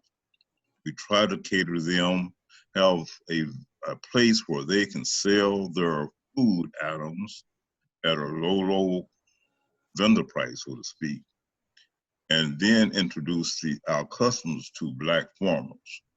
Some people have never heard of a Black farmer, and they'd be surprised of the Blacks who are trying to or are farming. There is a place called Crescent, Oklahoma, which is perhaps around about 40 miles north of Oklahoma City. have two elder farmers, a couple in their 70s or 80s, probably grow the best peas, purple colored peas. They cater in cantaloupe, watermelons, all sorts of things, and they'll bring them to the market and they'll sell them. And people just jump at it. So our primary objective to get us to know the Black farmer, and the Black farmer know their community and sell it. So it's been a struggle, to say the least. But people are beginning to recognize there are some Black farmers that are out there trying to do some things as far as grow food and become marketable and also be successful in doing as far as making some money doing it. So this is one of the main things, and as my good sister from North Carolina has stated, that if we eat correctly, we shouldn't have any problems as far as living is concerned, because food is the source of life. If you eat good food, you don't have to worry about a lot of these things that we are taking. It's empowerment for the whole body. So that's what we're trying to do. Hopefully in the near future, we'll be able to open up a Black food market. So we've been hearing this clamor all over the United States that the necessity, the need for a Black market, a Black farmers market, not a Black farmers market, but a Black food. We have had the mindset that we want to bring other corporations or other foods in our community to do what we need to do for ourselves. We are highly intelligent people, 2020, as far as their calendar is concerned. But you know, as our civilization go further back than 2,000 years, do those things that the Nubians did as far as growing and processing food. And saving ourselves, nourishing ourselves, and living good off the land. We want to get back into that narrative and that. So we want to start continuing feeding ourselves, solve this problem of food poverty, solve this problem of food desert, and live as a people that we should be able to live. And we can do this, but we need to not only do for ourselves, support those institutions who are trying to feed you. The Black farmers, really support them. Black business, support them. Continue to roll those good foods within our community. And also it's all about economics. Roll and turn that money in the community. And I'm happy and I thank my sister Rhonda for inviting me to this panel and sharing a little bit of knowledge I do have with the other community. And I'm very appreciative of it. Thank you. Beautiful, thank you. Is there contact information for the market that anyone could go on the website? Oh yes, thank you, thank you. We have a Facebook page called NEOKC Farmers Market, NEOKC Farmers Market. And we list the things that we're doing. We are working with or have a partnership with the Oklahoma City Park and Recreation Department. We're a partnership with Langston University and other organizations are trying to do so. We have perhaps one of the greatest Black councilmen in Oklahoma City. I will call her name, Nikki Nice. She is behind us 100%. So we're really trying to do something to really solve this food deficit in Oklahoma City. I think we're doing so. We're working on it night and day. Thank you. Thank you. And we'll go to Brother Gerald. Any resources you'd like to share before we go into our commercial break? Any resources, Brother Gerald, please? Can you hear me now? Okay. What was your question? Any resources or business, anything that you would like the public know to have of you? Yes, ma'am. Yes, ma'am. I'm me and my wife, we formed a partnership. We've got a product that we like to introduce. It's been quite a success dealing with the Ministry of Agriculture Staple Goods Project. It's called the Silk Road Navy Bean Soup mix. Ooh. It's a freeze-dried product. It's used with the How to Eat to Live recipe, and it's prepared by MGT. And the soup itself is a freeze-dried process. And you know that the best way to preserve any food items is freeze-dried. Okay, now, but this product here is the navy bean soup, and it will keep, the shelf life is 25 years. You can just set it over there and it will keep for 25 years and it will still maintain 98% of its nutritional value. Beautiful. All you have to do is add warm water and it will give it life. And but that's what we got right here. So you can if you're interested in, did you? I want to tell me. I'm waiting to write it down. Yes. Now this product it's a labor of love, a lot of time, a lot of monies went into producing this. But you know, especially emergency situations, you need. Yes. It's definitely good for that, and you can use it as a just straight out soup, or you can use it as you can make it a little thicker based on how much water you add to it, and you can use it as like a salsa dip or something like that. Is one of the ways we use it. But the selling point is that it will maintain 98% of its nutritional value and keep for up to 25 years. Wow. Oh, and also a lot of the ingredients we are produced here local in the backyard. The bell peppers, the turmeric, the onions, the tomatoes, and we're working on a tomato paste also. We got us some Roman tomatoes in, and getting ready to go into that.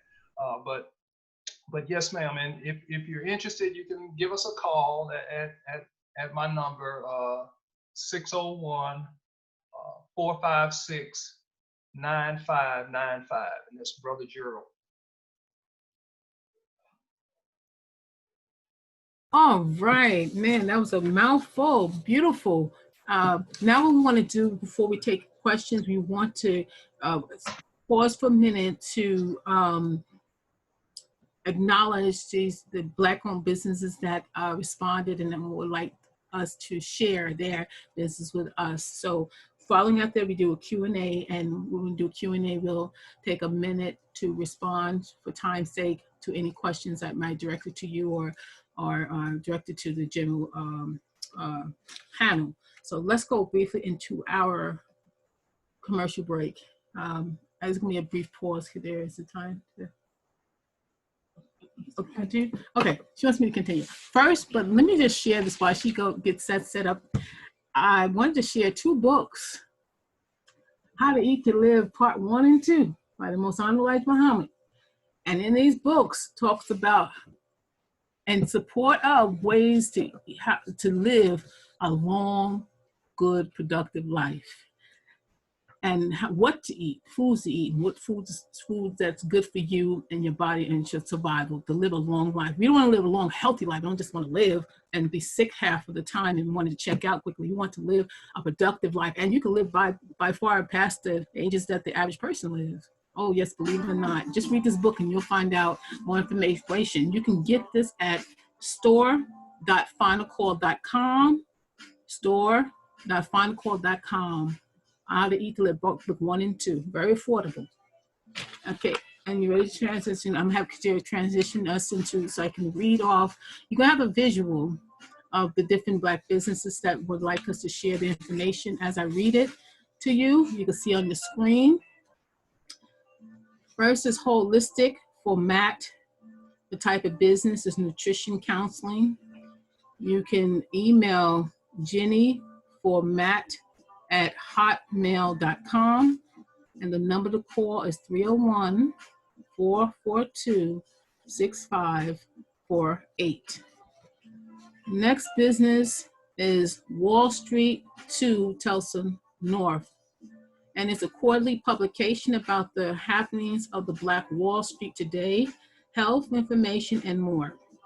Contact Rahima, Sister Rahima, and email address in Tulsa focus 949@gmail.com. Number you can call is 919-814-2034. And next is River Market Grocery Store, located in Richmond, Virginia, 16 West Brookline Park Boulevard, Richmond, Virginia, 23222. Zatima Muhammad is the contact person. And you can email her at trueseedsllc@gmail.com and contact with the number 804-412-5406. And next we have a contracting business, a newly started contracting business with two brothers, not biological, but brothers in the faith, Michael 2X and Tracy Muhammad. And you can contact one of them, and this is in Richmond, Virginia. You can contact them at Michael 804-309-2162, or Brother Tracy at 804-218-0101. Next is Universal Spirit Mind Center, Inc. And it's a type of business of spiritual counseling, lifestyle coaching, academic, educational, enrichment, community, psychosocial programs. And you contact Kadir Waris Muhammad at universalspirit@yahoo.com. Next is Electronic Computer SVCS, correct. And the type of business is deal with laptops, desktops, sales and service, live streaming, and audio visual production and rental services. Contact Donnell Muhammad. Email Donnell Muhammad at 1964@gmail.com, and the phone number is 281-830-7698. And we have a couple more. It's Black Agricultural Survival Expo, and the type of business is regional and only international Black Farmers Award Show, highlighting Black farmers and Black urban farmers of the year. And you can find them on Facebook in order to connect with them. So it's Black Agriculture Survival Expo. Next one is Living from the Wheel, is your new design for life abundantly, which teaches good eating habits and coaching for a new lifestyle design. You find it at Red Oaks, Texas. Contact Sister Peggy Muhammad at 469-719-696. I'm gonna repeat that, 469-719-4697, and email Peggy Muhammad 60@gmail.com. And last but not least is Tara Decor, interior designer. And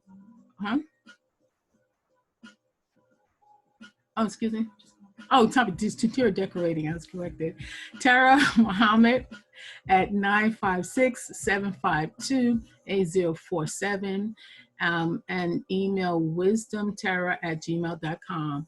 And that's only some of the Sister Victor Bar number she gave, 347-284. Okay, I couldn't see that. Well, this is for the particularly for the Black Agriculture Survival Expo. We will share. Now, let me just tell you, if any of these businesses strike you and you want to get information on that, please email me at fromseed2harvest20@gmail.com, and I will get you the information on any of these businesses that you may have missed or wanted more information on. So let's jump now forward to the questions. We want to try to keep the question to a minute. So allow us enough time to get to as many questions as we can before the end of our show. So I'm going to turn over to Kadira to address the questions. She's been in my tech team and address the questions that came on. And then anyone particular can answer, or less of us directly to you specifically. Kadira, take over from here.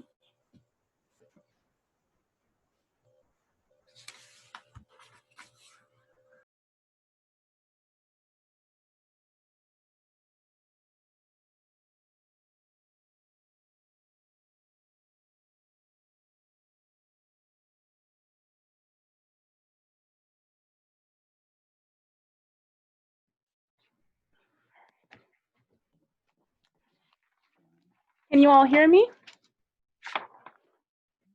Okay, awesome.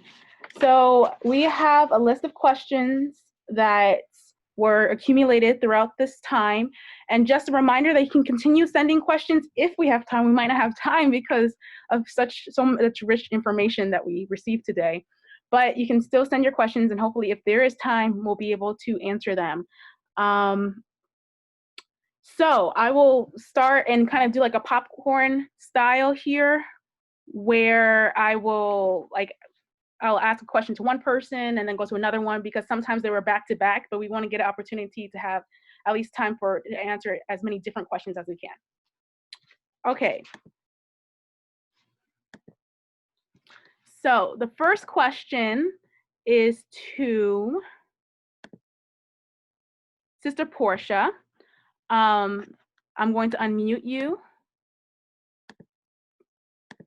And the question was actually several questions in one. And I'm going to read it right off. It says, I do not have direct sunlight in my house. May I put them outside on the terrace during the day? Do they need to be uncovered, or is the netted greenhouse cover okay to have on it outside? And another, yeah, that was basically the question that they had for that. Yes, ma'am. Yes, absolutely. If you have area outside where you can put your plants, whether you're growing them in a pot or some sort of a container, please put them outside.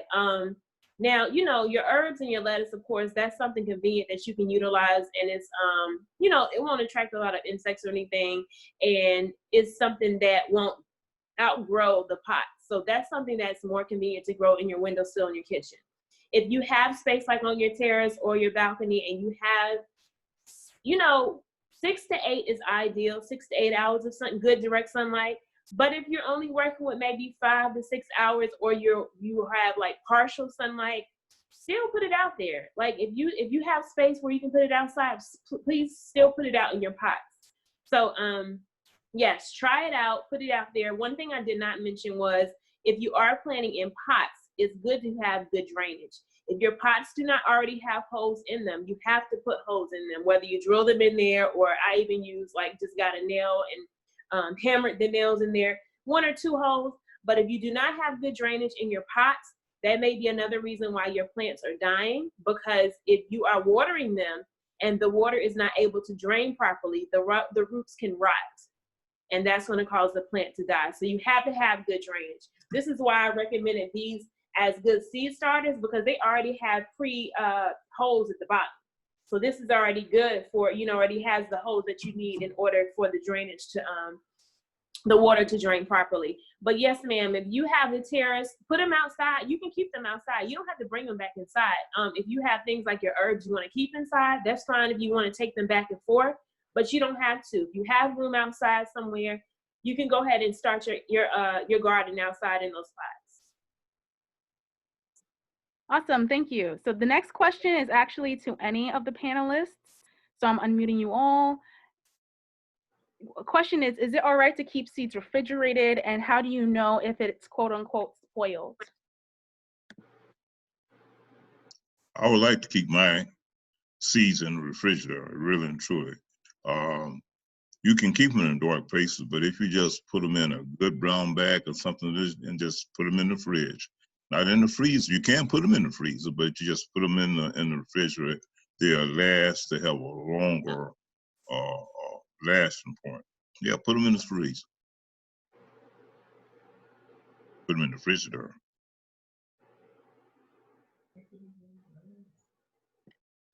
Would anyone else like to add to that, or should we move on to the next question? She was saying, how do you know if they have been expired?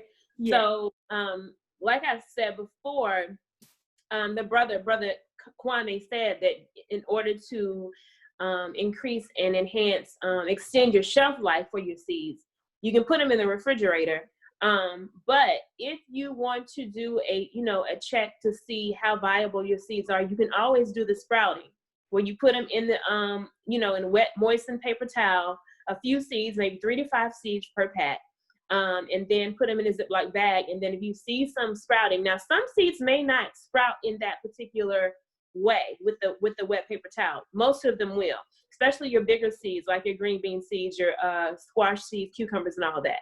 But if you want to just try them out, you should know it usually has like a date on the pack of your seeds, so you can tell how long the seeds have been packaged. If they were packaged in 2017, you know that it could be a possibility that the seeds are expired. Now, I would not recommend, like somebody in the comments said, still save your seeds. I would not recommend throwing any seeds away. Okay. Save your seeds no matter what. Just try, if push comes to shove and you may not be able to do the sprouting activity with the Ziploc bag, at least just try them out and put them in soil. It's not going to hurt anything, just to see if something's going to sprout. You always want to, when you are planting something from seed, you want to always put 2 seeds in the hole. Excuse me, sorry for that. You want to put 2 seeds in that hole, because you want to make sure that's going to increase the germination, the ratio of your germination. So if you have 2 seeds in your hole, then it's a better chance that at least one of those seeds is going to germinate. So you always want to put 2 seeds in each hole when you are planting and starting from seed. Thank you. So Yes. I'm going to send this next question to Brother Gerald. Someone had asked you, what are the list of items for an in-home aquaponics system?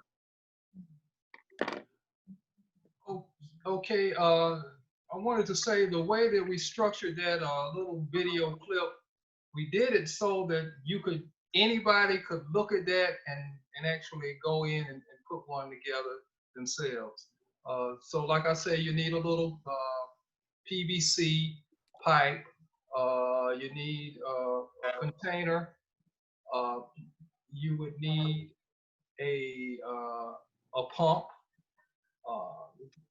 you would need, of course, you need an aquarium or a tank to hold your fish, and some gravel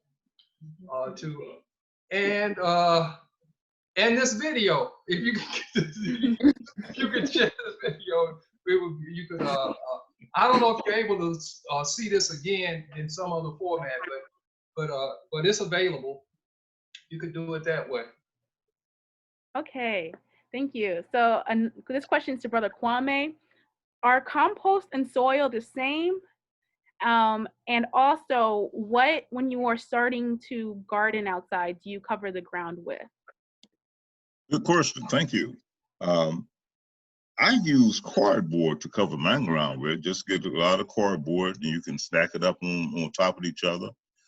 And as far as compost, you can make your own compost. You can make your compost out of those trimmings and things you have out in your garden, or that stuff that you have refuge you've used and about cooking, leaves.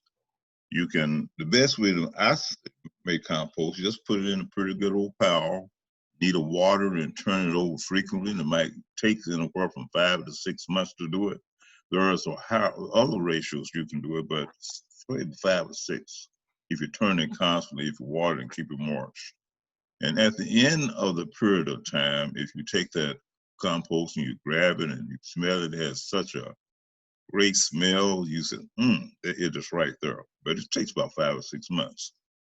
And there's a difference between compost and just regular old soil out there. Because compost, what it does, it has a lot of when it decomposes, it has a lot of the minerals and things that, like the leaves, things that it's carrying. We are in partnership with a compost being called in Midwest City, and we get their compost, and it's has such a high chemical base in it that you just put it on the ground over your cardboard or whatever that structure you're going to use to keep the weeds out.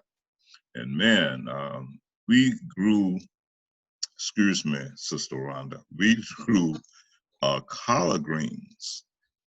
And we grew them from seeds. Number one, we put them inside and built those containers. And then we put them out in the field, and they grew within 1 month that it probably would have taken to grow in 3 or 4 months. And we are still harvesting those. And it's hotter right now. It's like 90 to 95 degrees. Normally, when you have those type of greens, they go to seed right quick. But the compost is healthy, keeping away insects, making strong plants. We have tomatoes there. We have squash there. We're growing okra. We put just a little bit on our purple hull peas. And I planted purple hull peas 2 or 3 days ago. 2 or 3 days ago. And they are coming up right now. They're probably about 1 inch high. And it's just amazing what good compost will do.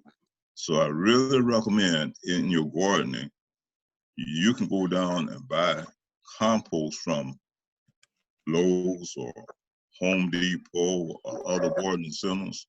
But if you take the time, you can make good compost yourself. Very simple, it's not hard. In the fall, when those leaves start falling off the trees, save those leaves instead of throwing them away, and make you some good compost, and it'll last you all year long. It just enriching the soil. You're adding substance to the soil, feeding the soil. You become stewards to the soil. That's the main thing. You want to become stewards to the soil, and it'll grow abundantly. And I highly recommend making your own compost, good quality compost. It goes a long ways. Thank you. The moderator is telling me that we only have time for 2 more questions, although we had a bunch. But for the questions that we won't be able to get to today, Sister Rhonda will send out contact information so that you will be able to ask the other questions that you have, because there are some excellent questions. So like I said, I'm not going in particular order, so I'm just going to choose what the most popular type of questions for my last 2 were. One in particular had to do with the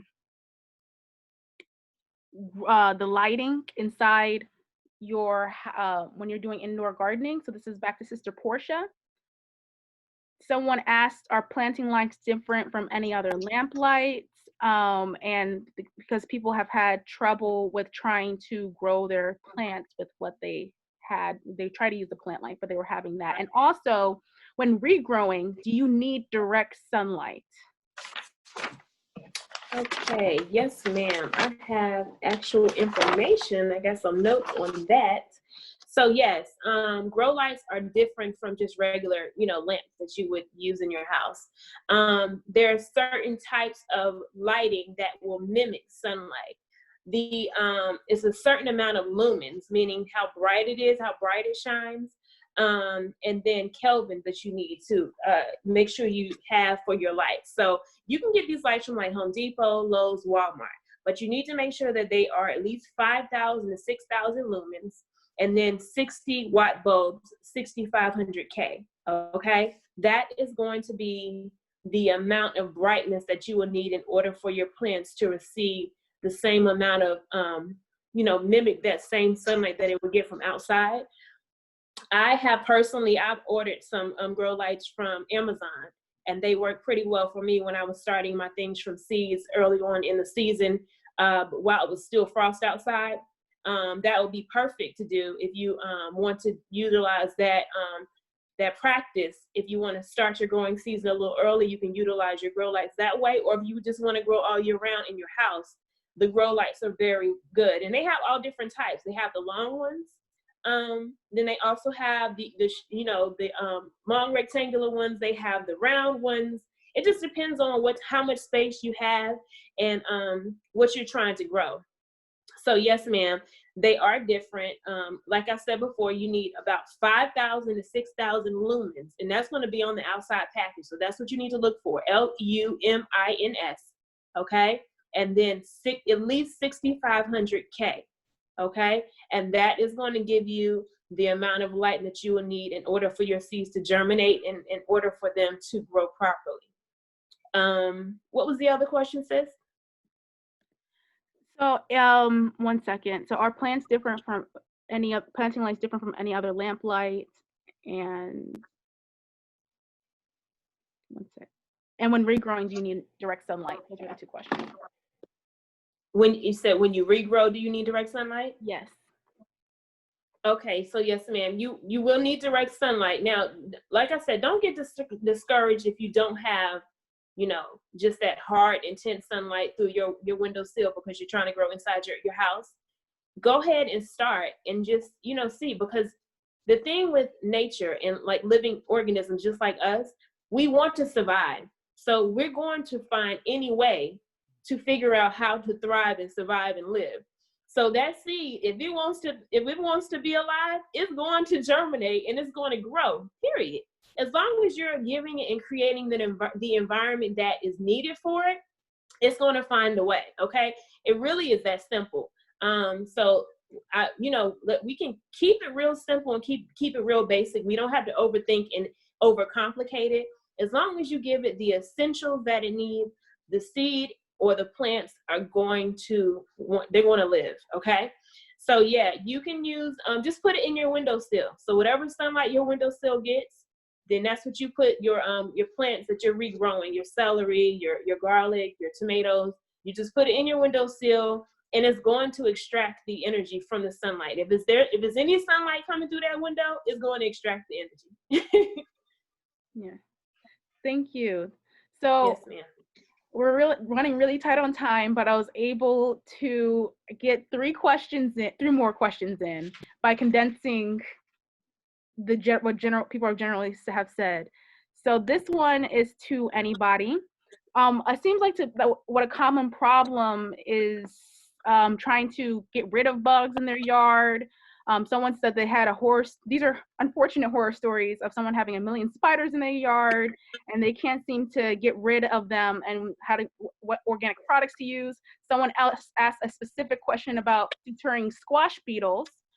So it looks like the general question is really what natural insecticides do any of you recommend using, but also specifically for spiders and squash beetles? I can start. Yes, ma'am. Go ahead. Okay. So one thing that you can use, again, like the brother said, we don't want to use a lot of, you know, the chemicalized and the poisoned, toxic insecticides and pesticides that are out on the market. However, they do have something what's called neem oil. Neem oil is excellent for pesticide, as a natural pesticide. You would need about 1 to 2 tablespoons per gallon in a sprayer, or 2 teaspoons 2 teaspoons of an actual, like, I guess, a soap detergent you can utilize in your spray. If you're using like a spray bottle, 1 to 2 tablespoons of the neem oil per gallon of water in that spray, or in your water canner. Also, peppermint oil and rosemary oil are also excellent for killing and deterring spider mites. You can use 1 teaspoon to 2 teaspoons of this per gallon of water, okay? And you want to spot spray first. So you don't want to spray the whole plant and not know how it's going to react to it the first time. You want to spray like maybe 1 leaf and see after about 2 days how it reacted to that. And then you can move on and spray the entire plant. And you want to do this if you're having an issue. Now, if you're doing this as a preventative measure, then you can do this maybe, you know, every 5 to 7 days, you know, just for prevention. You don't have to really do it that often, but just for prevention, just go ahead and just spray it on there. Especially like your cucumbers, which I have something eating up, get my cucumbers. The cucumber beetle is tearing my cucumbers up right now. The squash beetle, also the peppermint oil actually, and the rosemary oil, they irritate those insects. A lot of those soft body and even those hard body insects, those essential oils really irritate it, and it also covers the scent of the plant. So the reason why they specifically are going to that particular plant is because they smell a certain scent from that plant. So when you are spraying those peppermint oils and the rosemary oil mixed with water, it is masking this a natural smell of that plant. Also, for ants, you can sprinkle cinnamon. Cinnamon is a natural deterrent for ants and prevention of fungus growth. Ants do not like cinnamon, it irritates them. And also hydrogen peroxide, you can also spray as create some type of solution, and this will help with helping your plants to thrive and become more alkaline and less acidic, so that it will deter those different pests and insects that you have a problem with. So yes, the peppermint oil, the neem oils, the baking sodas, the cinnamons, all of those will definitely, and those should be things that we already have in our kitchen anyway. So we, we want to keep it as basic and as simple as we can. Okay. So you said spiders do not like peppermint oil. Okay. Spiders hate peppermint oil. And one more, gnats. I missed that one. Gnats. Okay. So most of the time, if you're doing indoor plants, if you're growing indoors and you're having an issue with gnats, those gnats naturally are occurring from the actual soil that you probably got from the store. So a lot of times, if you're growing something from seed, you can actually sterilize your seed starting mixture by pouring boiling water over the seed starting mixture, and that will kill the eggs and any of those gnats from forming. Now, if you have your organic potting soil, you don't necessarily want to sterilize by pouring boiling water over it, but you can prevent it by just making sure that your plants are healthy. And like I said, a lot of those peppermint oils and cinnamons will really help to, if not completely deter them from forming, it will at least decrease the amount of formation from those gnats and other insects.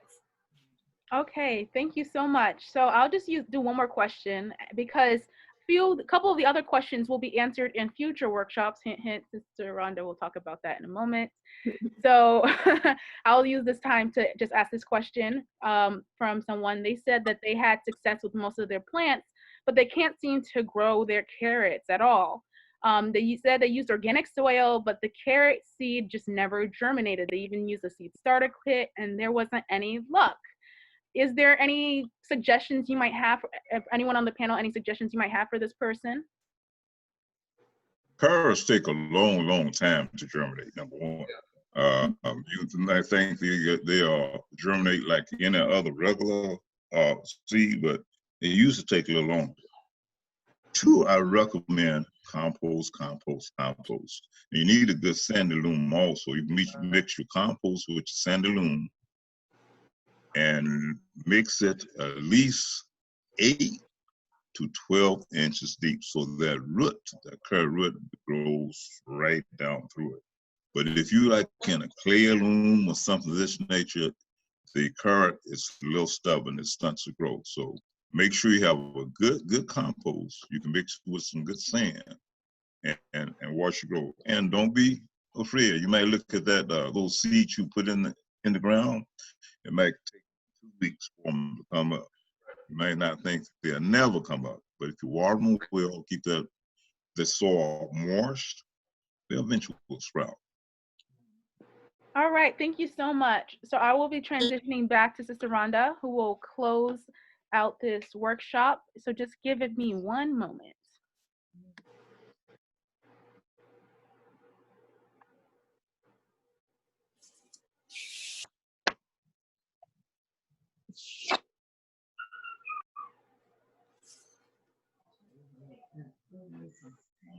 Okay, nice to be seen. Good. Okay, you can hear me? Hear me, Kadir? The music for closing. Okay, all right. It has been one empowering experience. I'm receiving a few text messages, how wonderful and informative it's been. Thank you so very much, everyone, for this wealth of priceless information, knowledge and wisdom behind it. I think this has inspired me to want to just do what I need to do. I'm not afraid anymore. I can do this, and I will. But what I want to do the next, we have an upcoming for those that I want to do a monthly series, and so we can cover at least a few more parts. The next one I'm looking at doing indoor and outdoor compost, since it was different. Both are different, as well as urban hoop housing. And I'm not sure if I'm combining the two, but if there's enough information, it might be covered in the same panel. And then I have future ones following that to give this information so we can be self-sufficient and taking care of ourselves and our family. And that's the goal for us all, and not be afraid anymore to venture out and take care of ourselves and what goes in our mouths.